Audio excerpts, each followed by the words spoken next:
오늘 우리에게 주시는 하나님의 말씀은 요한복음 15장입니다. 요한복음 15장 1절부터 8절 말씀을 제가 읽겠습니다. 나는 참 포도나무요 내 아버지는 농부라. 무릇 내게 붙어있어 열매를 맺지 아니하는 가지는 아버지께서 그것을 제거해 버리시고 무릇 열매를 맺는 가지는 더 열매를 맺게 하려 하여 그것을 깨끗하게 하시느니라. 너희는 내가 일러준 말로 이미 깨끗하여졌으니 내 안에 거하라. 나도 너희 안에 거하리라. 가지가 포도나무에 붙어있지 아니하면 스스로 열매를 맺을 수 없음같이 너희도 내 안에 있지 아니하면 그러하리라. 나는 포도나무요 너희는 가지라. 그가 내 안에 내가 그 안에 거하면 사람이 열매를 많이 맺나니 나를 떠나서는 너희가 아무것도 할 수 없음이라.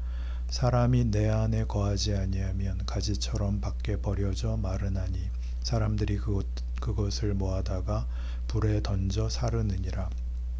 너희가 내 안에 거하고 내 말이 너희 안에 거하면 무엇이든지 원하는 대로 구하라. 그리하면 이루리라.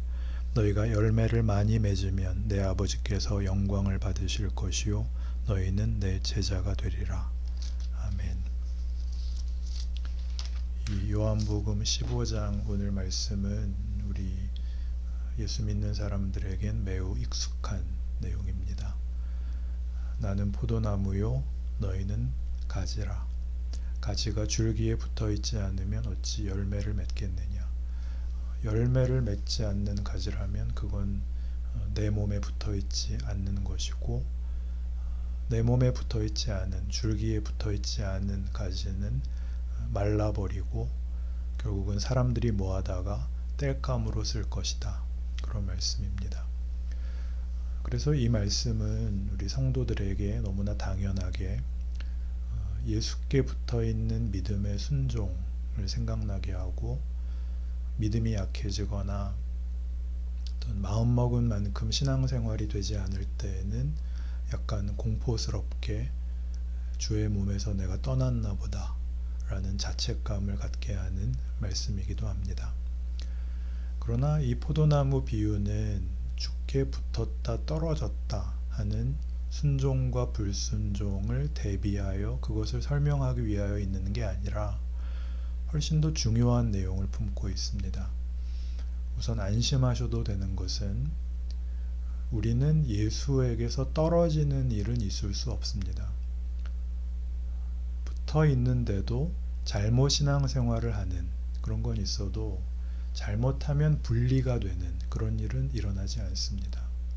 그 증거로 이 앞에 있었던 요한복음 13장 14장에서 보았던 말씀에서도 우리의 고백이나 우리의 각오나 우리의 선택이 여기서 이제 제자들의 어떤 각오, 고백으로 되어 있습니다만 결국 우리의 그런 것들이 우리의 정체성과 신분을 정하는 것이 아니라 예수께서 십자가를 지심으로써 우리를 새 사람, 즉 하나님의 자녀가 되게 하시는 일을 주께서 하셨기 때문에 우리는 그와 하나가 되고 그의 제자가 되고 그의 자녀가 되는 신분과 운명을 가지게 되는 것입니다. 그렇다면 이런 경고, 나는 포도나무요 너희는 가지라. 가지가 나무에 붙어있지 않으면 열매를 맺을 수 없다 라는 이런 말은 무슨 뜻인가 하는 것이죠.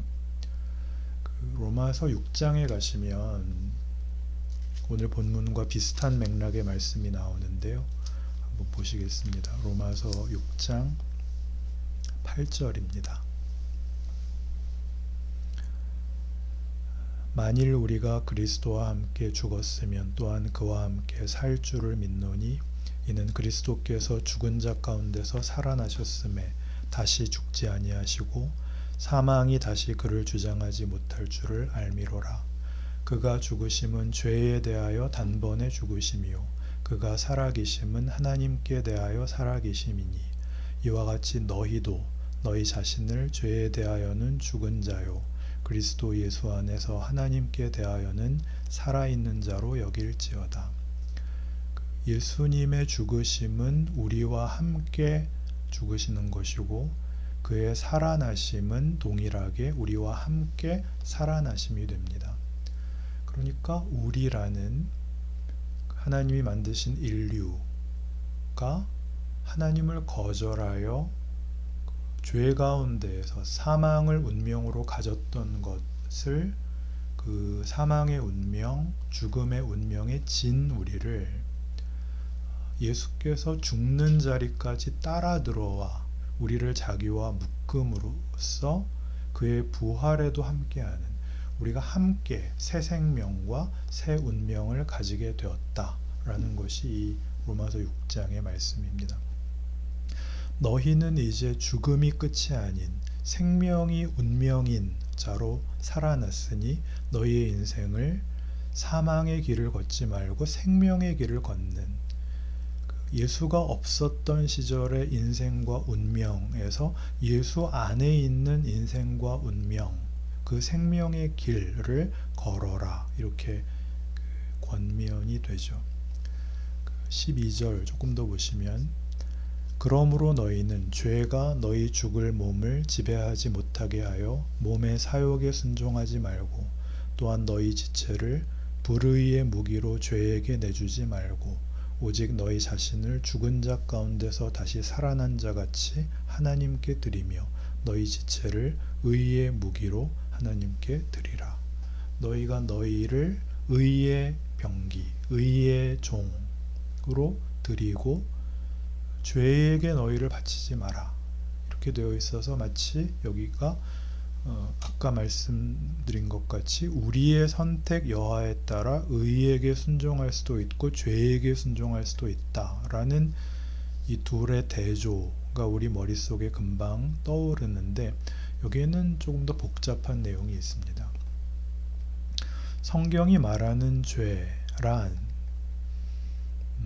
하나님께로부터 떨어져 있는 것입니다. 우리는 떨어질 수 없다 그랬죠. 그래서 우리에게 죄란 분리되는 게 아니라 그리스도와 연합되어 있는데, 그리스도로부터 오는 열매를 맺지 않고 나태하거나 방심하거나 외면하고 있는 것이 죄입니다. 세상이 얘기하는 도덕적이고 윤리적인 문제로 정의하는 죄의 개념과 사뭇 다른 것이죠. 성경의 이런 이해는 중요하게 우리의 쉬운 신앙 습관을 지적하고 있는데, 우리는 잘못을 하면 잘못한 것을 지워버리려고 생각을 합니다.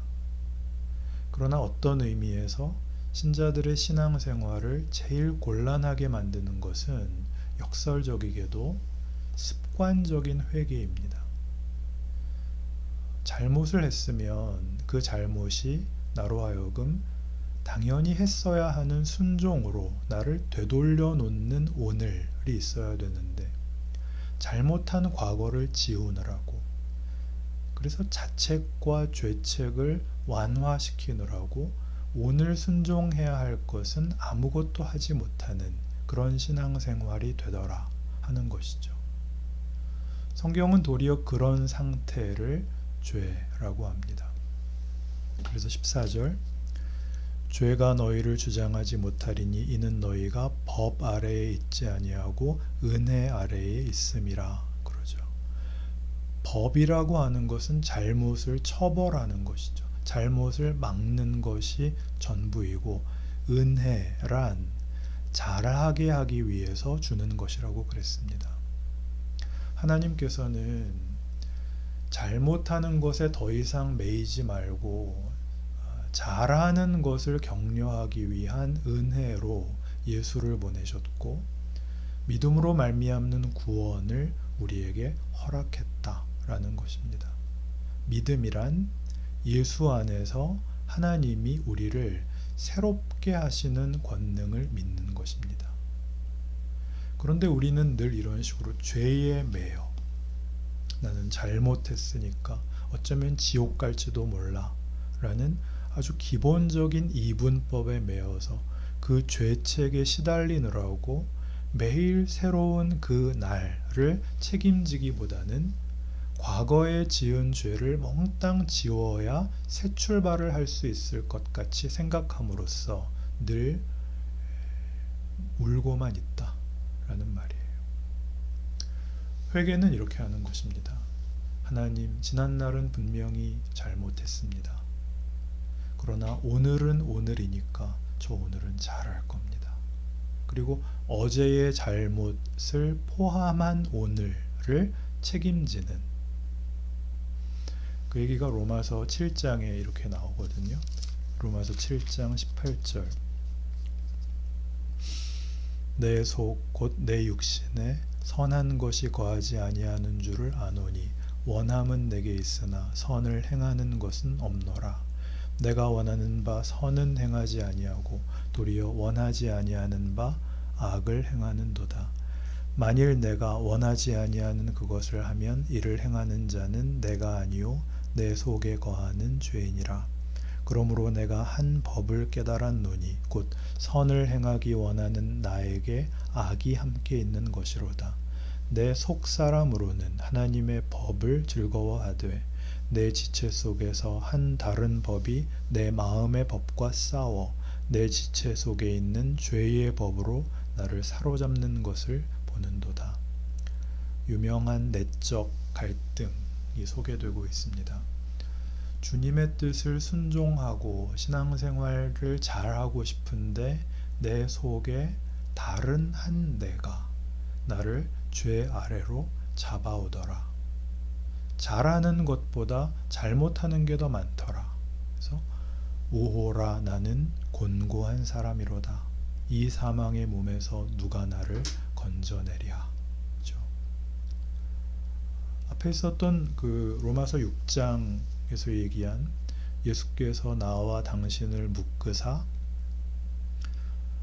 내 사망에까지 쫓아들어와 그의 부활에 나를 묶어 새 생명을 주시고 이제 생명과 영광의 운명 속에서 살게 하셨다 그랬는데, 뜻밖의 문제가 외부에서 오는 게 아니라 내 속에서 아버지의 뜻, 하나님의 뜻을 즐거워하는 마음을 이기는 죄의 법이 나를 사로잡아 승리하지 못하게 하더라 라는 이 갈등이죠. 예수 믿은 지 얼마 안 되는 어느 사람의 고백이 아니라 무려 사도 바울의 고백입니다. 바울은 이 갈등에 대한 해결책을 이렇게 내놓습니다. 25절에 우리 주 예수 그리스도로 말미암아 하나님께 감사하리로다. 그런즉 내 자신이 마음으로는 하나님의 법을 육신으로는 죄의 법을 섬기노라. 이 사망의 몸에서 누가 나를 건져내랴 한탄을 하고 좀 뜬금없는 얘기죠. 우리 주 예수 그리스도로 말미암아 하나님께 감사한다. 그러면은 이 앞에 갈등은 해결이 되었는가 하면 앞에 문제를 미제로 남겨놓습니다. 내 마음으로는 하나님의 법을, 내 육신으로는 죄의 법을 섬기는 이 오락가락하는 현실을 지금의 사실로 인정을 합니다. 저 정도가 아니라 바울이. 이게 무슨 말일까요? 하나님은 창조주이십니다. 그런데 그 창조가 망가졌죠. 그래서 하나님은 새 창조를 하십니다. 요한계시록 21장 5절에서 내가 만물을 새롭게 하노라 하시는 것처럼 새롭게 하시는데, 첫 창조를 지워버리고 재창조를 하는 게 아니라 아담의 거부로 말미암아 실패한 그 첫 창조를 수용하여 만물을 새롭게 만들어내십니다. 그 만물 안에 우리가 있죠. 아담의 잘못, 아담의 거부를 우리는 늘 아쉬워하고 원망합니다. 아담이 선악과만 안 먹었어도 그 원망을 아담한테 하다가 속이 다 안 풀리니까 하나님 탓을 하죠. 하나님은 왜 그따위 나무를 만드셔갖고, 아니 만드셨으면 못 먹게 하시던지 왜 먹는 걸 그냥 두셔서 왜 이렇게 고통스러운 인생을 살게 하는가. 하나님은 아담에게 하나님을 거부할 자유를 주십니다. 굉장하죠. 모든 세상의 신은 권력으로 대표되는데 기독교가 말하는 신은 권력으로 자신을 증명하지 않습니다. 자신이 만든 피조물에게 그는 대등한 관계를 요구합니다.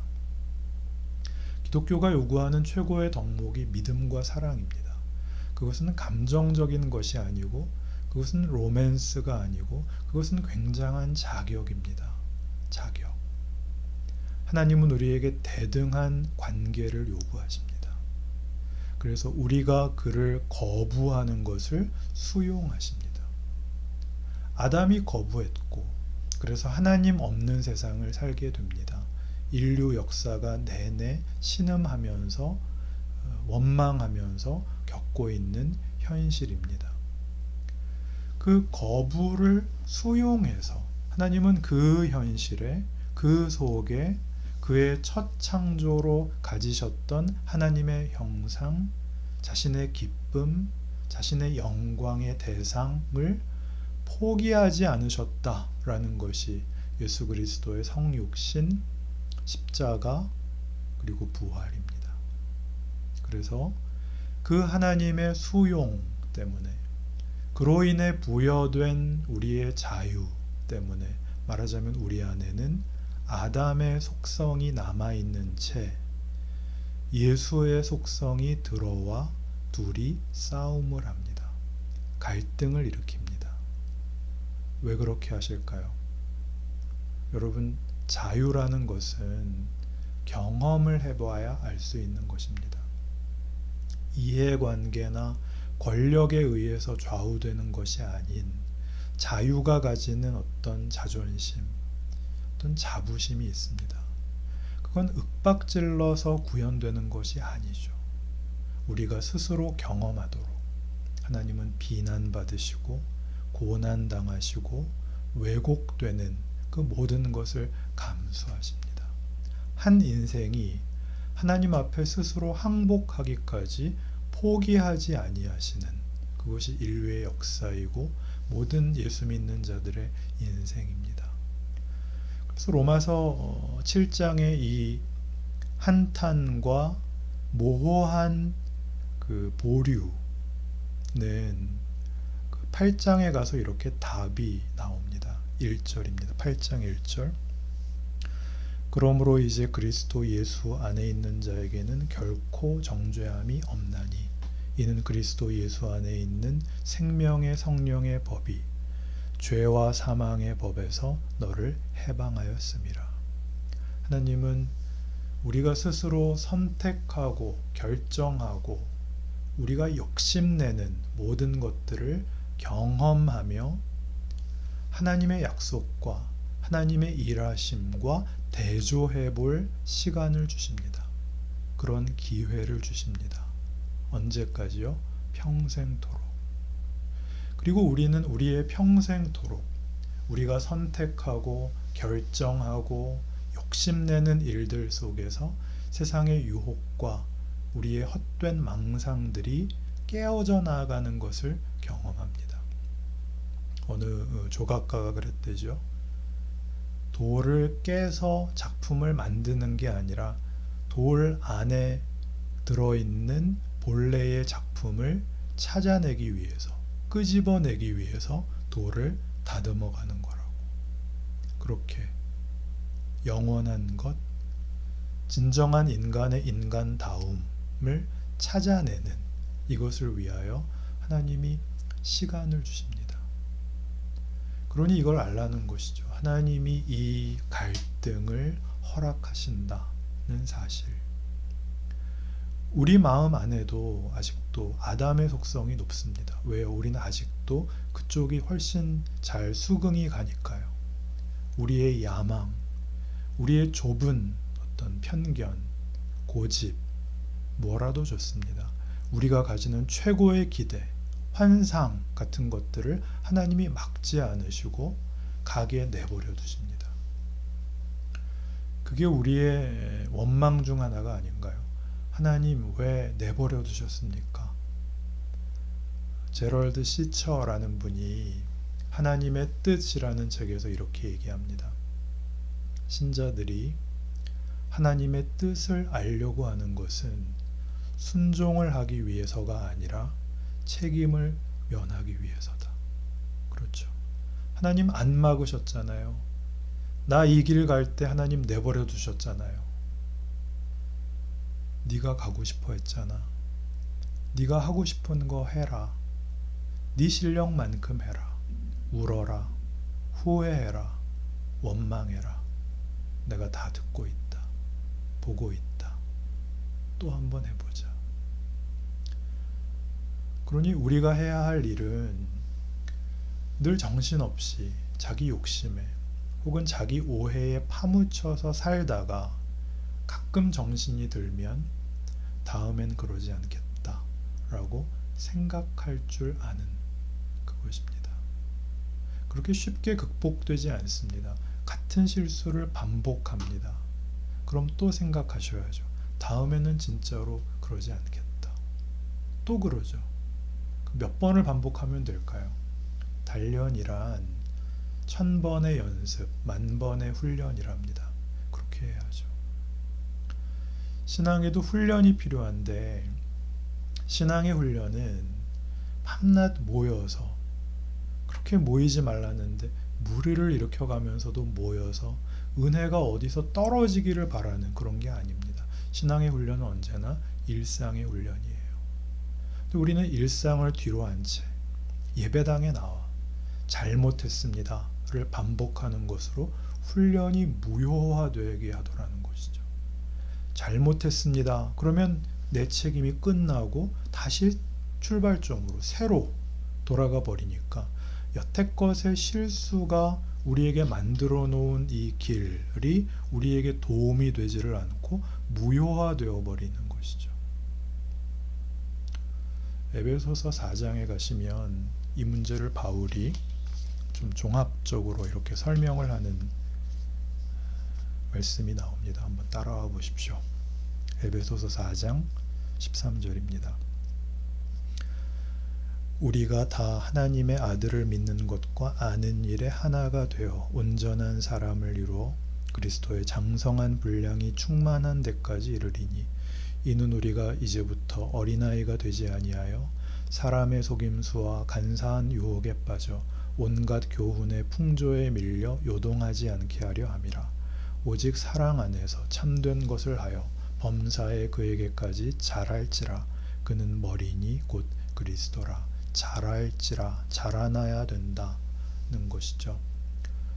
그런데 우리는 어떻게든 큰 뜻을 품고 새로 시작해서 완벽한 끝장을 내고 싶죠. 그래서 매번 시작만 있어요. 새 표, 송구영신, 새 프로그램, 어떤 분들한테는 새 교회, 평생 마음에 드는 교회를 찾아만 다니는 분들이 있어요. 잘못이 일을 한다는 걸 몰라요. 중간에 곁길로 가거나 넘어졌거나 잘못했거나 라는 과정은 있을 수 없다 라고 생각을 합니다. 그런데 그렇게 자라나는 것이거든요. 그걸 살아낸 그 누적된 자기 인생 위에서 잘못했던 그 수많은 내용들 위해서 좀 더 조심스럽게 좀 더 실제적인 목표를 가지고 한 걸음씩 나아가야 되는데 무슨 거창한 목표를 세우고 과거는 회개라는 이름으로 눈물 한바탕 쏟아서 다 지워버리고 마치 그 유서 깊은 동네를 싹 밀어버리고 재개발하듯이 새로 시작하는 그런 허황된 꿈 같은 생각 때문에 우리는 늘 아무것도 아닌 그런 신앙생활을 하게 되는 것입니다. 아니요. 우리의 생애에 일어나는 모든 일이 우리가 한 번도 쓸모 있다고 생각해 보지 못했고 하나님은 왜 내 기도에는 응답하시지 않는가 하는 시간들이 나를 만들고 있습니다. 우리가 가진 최고의 소원, 우리가 가진 최고의 꿈, 그것보다 큰 하나님이 예수 안에서 보여주신 하나님 자신에 대한 설명과 우리를 향한 당신의 진정성을 대비시킵니다. 그건 어느 한순간에 완성되는 것이 아니고 하나씩 하나씩 자라나는 겁니다. 그래서 25절이 이렇게 나옵니다. 25절. 그 25절 앞에는 17절부터 24절까지 옛사람과 새사람을 대조하는 비유가 나오는데요. 25절이 이렇게 얘기합니다. 그런즉 거짓을 버리고 각각 그 이웃과 더불어 참된 것을 말하라. 이는 우리가 서로 지체가 됨이라. 너희는 하나님을 따라 의와 진리의 거룩함으로 지으심을 받은 새 사람을 입었으니 무슨 대단한 일을 해라. 이렇게 얘기하지 않습니다. 쉬운 것. 사람을 만나면 예의를 지키는 것, 인사를 하는 것, 반가워하는 것, 진실되게 배려하는 것, 환대하는 것, 그렇게 한 가지씩 하라는 겁니다. 잘못한 것에 억눌려서 결국은 포기하게 만드는 것이 신앙의 가장 큰 시험입니다. 그거 이기셔야 됩니다. 내가 포기한 인생을 하나님은 포기하시지 않습니다. 그게 성경의 답입니다. 신자의 자신감입니다. 내가 이 큰 교회 장로야. 우리 교회는 몇천 명이 모여. 우리 목사님은 이렇게 유명해. 그래서요. 어쩌라고요? 그게 자랑이 아닙니다. 내 실패와 내 실수가 나에게 중요한 실력이 되고 유익이 되어야 한다. 이렇게 담으시고 그렇게 하나씩 나아가는 것입니다. 무슨 능력 많은 목사님한테 은혜를 세게 받아서 하루아침에 완벽해지는 그런 일은 없습니다. 다 그런 척 위선을 떨고 있을 뿐이지 완벽은 천국에 가야 이루어집니다. 바울은 그 건강에 문제가 많았다고 알려져 있는데 사람들 앞에서 설교하는데 방해가 될 정도로 어려웠고 당연히 못난 사람들의 비난도 있었겠죠. 신의 사자라는 게 저 꼴이 뭐냐. 그 문제에 대한 고백을 이렇게 바울이 이야기합니다. 고린도서 12장 7절에 나오는 얘기인데요. 여러 계시를 받은 것이 지극히 크므로 너무 자만하지 않게 하시려고 내 육체에 가시 곧 사탄의 사자를 주셨다. 굉장하죠. 사탄의 사자를 주셨다. 내가 이것 때문에 주님께 3번이나 간구했는데 예수님이 말씀하시기를 내 은혜가 네게 족하다. 또 그런 기도하지 마라. 우리가 받는 고난, 원망, 스스로에 대한 자책 같은 것들이 나를 훈련시킨다. 나를 자라게 한다. 라고 아는 것이 믿음이지. 모든 것을 싹 지워서 속 편하고 안심하고 확신이 드는 그런 것이 아니라는 것입니다. 하나님은 매일 일을 하고 계시는데 당사자인 우리 성도들이 신앙생활을 매일 할 수 없다면 그건 말이 되지 않습니다. 그렇다면 지금 이 코로나 상황이야말로 매일의 하나님을 경험할 수 있는 그리고 훈련할 수 있는 더없이 좋은 기회이고 이혜인 수녀님 말씀처럼 영적 훈련의 장이 되는 것이죠. 매일을 대충 살면서 무슨 영혼의 결벽증에 걸린 환자처럼 대면 예배만 고집하며 하루에 몰아서 신앙을 명분으로 한 종교 행사를 하는 것으로 늘 신앙의 진전이 없습니다. 여기서 벗어나는 오늘부터의 귀한 신앙 인생이 되시기를 바랍니다. 기도합시다. 하나님 아버지, 하나님 일하고 계십니다. 그 옛날 아브라함을 부르셨듯이, 모세를 부르셨듯이, 바울을 부르셨듯이 우리에게도 하나님이 예수 안에서 보이신 모든 권능과 정성과 그리고 긍휼과 자비로 우리를 지키십니다. 그 사실을 깨우쳐 주시고 알게 하신 것 같이 누리게 하여 주시옵소서. 한 걸음씩 한 걸음씩 하나님의 사람으로 커가는 기쁨과 감사가 우리 인생에 이 거친 세상 죄의 위협과 유혹 앞에서 하나님의 사람으로 사는 기쁨으로 승화되는 그 하루하루의 인생을 살아내는 증거, 권능, 자랑, 고백, 찬송이 되게 하옵소서. 예수님 이름으로 기도드립니다. 아멘.